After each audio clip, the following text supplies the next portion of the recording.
Good evening, Dirtfish Rally friends. What a day it's been. Day 2 of Oregon Trail Rally is done. The day started off pretty interesting with both Subarus being taken out on Dolls Mountain Down. Pretty rocky stage going in. Everyone was talking about it yesterday. Kicked off the morning with the opening stage, stage 3, and Travis and Brandon both suffered a very similar suspension incident. Let's hear from both of them about what happened.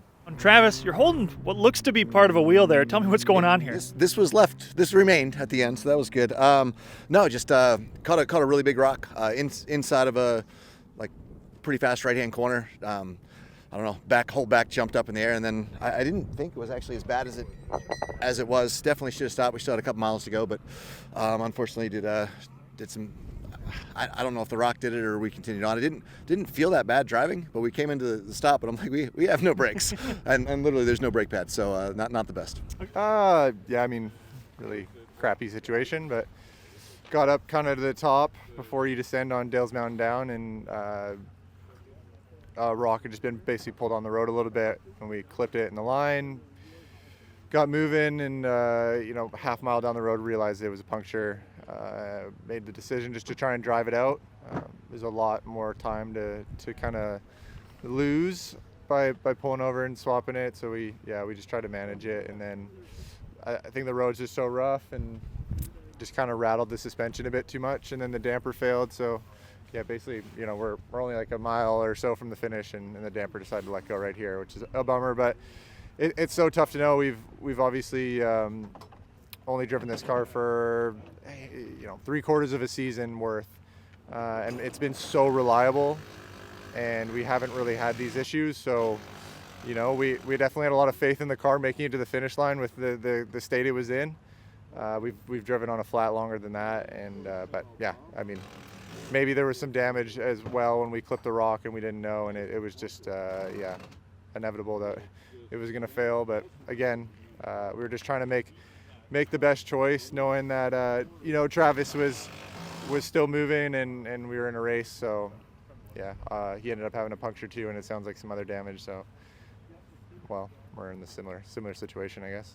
Wild to see both Subarus out on the first stage of the morning, but that did open up the battle for the overall lead. Ricardo Cordero actually inherited that lead. We had a chance to catch up with him at the end of stage 6 to see what his plan of attack was for the rest of the day. I felt good. I think I could do better. I'm still figuring out it's a really fast stage. I had to take care of the car because of what happened, so I'm really happy about it. Leading the rally, so I need to be careful. Use my head. One of my co-workers, Dirtfish instructor Sam Albert, actually kind of was looking to have a good battle with Ricardo, but at the end of stage 6, Sam actually pulled in with the flat rear left tire and lost about a minute just on that stage, which really took him out of the battle.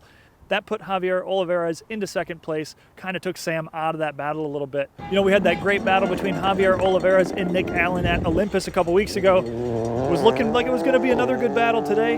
Nick Allen did cross the finish line of the final stage of the day, upside down in 4th or 5th gear. We did have a chance, though, to catch up with Nick at the end of stage 9 about that spectacular incident.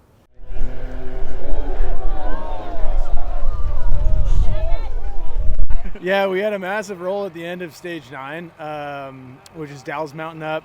We had a great stage leading up to the roll and felt like the notes were on, everything was on. We were full committed through every corner, and just came through flat to the finish, which is what the note is that we had in recce, flat to finish.